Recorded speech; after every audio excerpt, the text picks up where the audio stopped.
Praise the Lord, precious saints. Welcome to our devotional verse and prayer. Today, our devotional verse is Isaiah chapter 55, verse 8. My thoughts are not like your thoughts. Your ways are not like your ways. This means, my friend, that the idea of this passage is that thoughts of God and the ways of God are so far above the comprehension of men that men must take these statements by faith. However, in verse 8, in essence of the points toward the sacrifice of God, which would be nearly 800 years into the future and which would bring about the redemption of mankind, at least for those who will believe.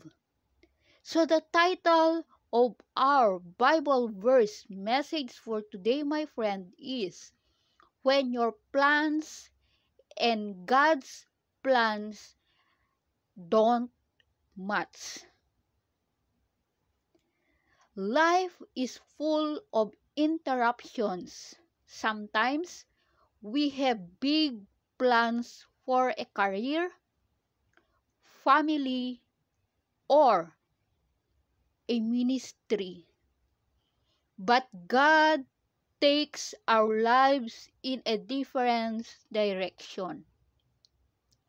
When our plans and God's plans don't match up, we often try to kick down the door. Then things get worse. Just as Jonah, he learned the hard way how to respond when God's plans and his plans did not match. God told Jonah to warn the people of Nineveh that they need to repent from their evil ways. But Jonah ran from God and ended up in the belly of a big fish. So God had to rescue him.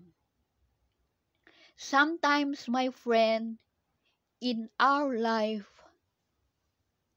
we got a very big plans to fulfill in our own ways. We will not include God in that plans. Somehow, some way, my friend, we should be lean on to God in whatever decision that we will make. Jonah then did what God had said to do. But when the people of Nineveh repented and God did not punish them, the prophet was extremely disappointed. So God gave Jonah an object lesson. God caused a plant to grow large enough to give Jonah a shade. Then he sent a word to attack the plants and kill it. The next day, as the sun beats down, Jonah had he expressed his frustration to God.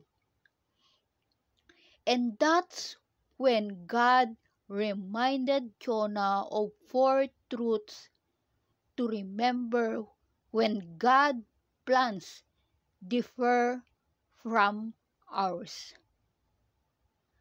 God can see things you cannot. He can see the past and the present and the future all at the same time. He created time, so He is not subject to time. God is good to you even you're cranky.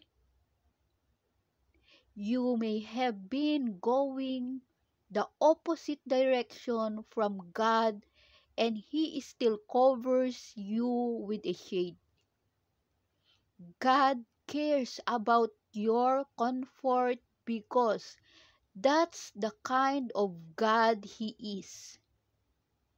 He loves you even when you're unlovable.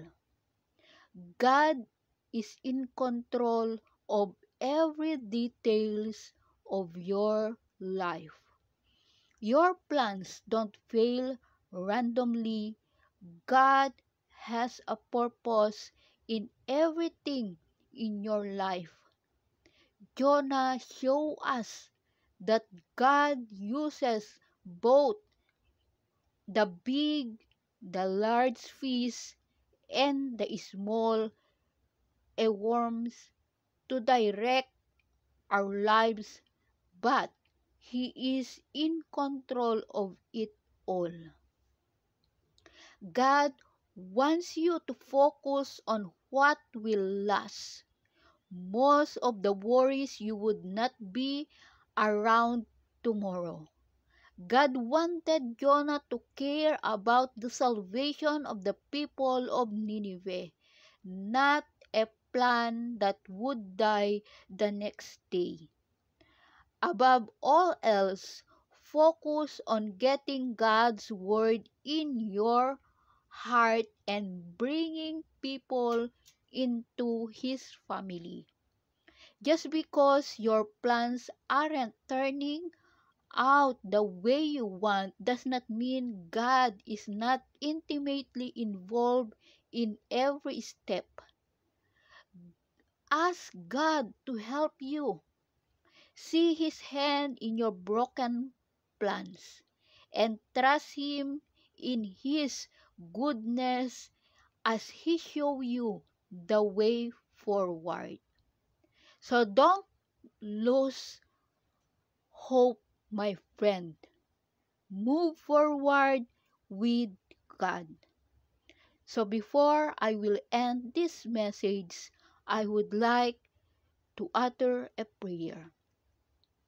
Heavenly Father, help me to see your hand in broken plans and trust you in your goodness as you show me the way forward, O God. Thank you, Lord. This is our prayer. In Jesus' name I pray. Amen and amen. Hallelujah. Thank you, my friend. Please don't forget to subscribe, like, share, and comment down below. I love you all with the love of the Lord. May the blood covering of our Lord Jesus Christ be upon you always, that no weapons formed against you shall prosper in the name of Jesus. Bye bye. I love you all.